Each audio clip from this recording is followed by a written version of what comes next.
Saudi Arabia putting off a decision on whether to ban BlackBerry's instant messaging service. Bloomberg's Hugo Miller has been covering the story for us. He is joining us now from our bureau in Toronto. Hugo, glad you could check in on the phone. What's the very latest? Good morning, Deirdre. Well, it's been a fast-moving story, as you know, throughout the weekend with the Gulf kicking off their working week earlier than us.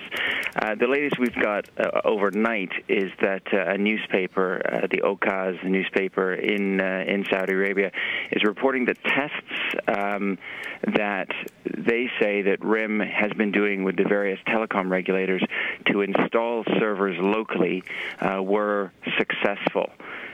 We don't know what that means, but that suggests that RIM and the local carriers are trying to come to some kind of technical resolution of this. So if they do come to a technical resolution, does that mean other countries where there have been similar concerns, RIM can just kind of export this solution?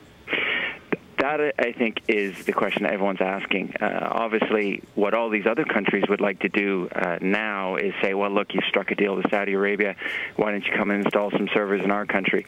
But it becomes both a financial headache and a logistical headache if RIM starts installing local servers in every single country.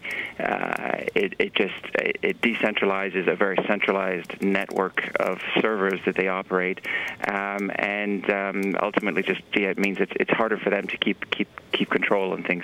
Yeah, Hugo, I mean, this seems to speak to a larger theme, which is to what extent are tech companies willing to give over some of their proprietary methods? Indeed, RIM has become as successful as it has because, particularly to governments and companies, it's been able to boast it has top-notch security.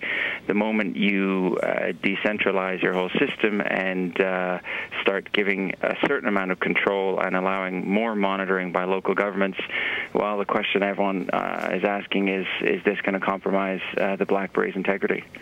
Hugo, thank you so much. Thank Hugo you. Miller joining us there from Toronto on the phone. He has been covering this BlackBerry story very closely.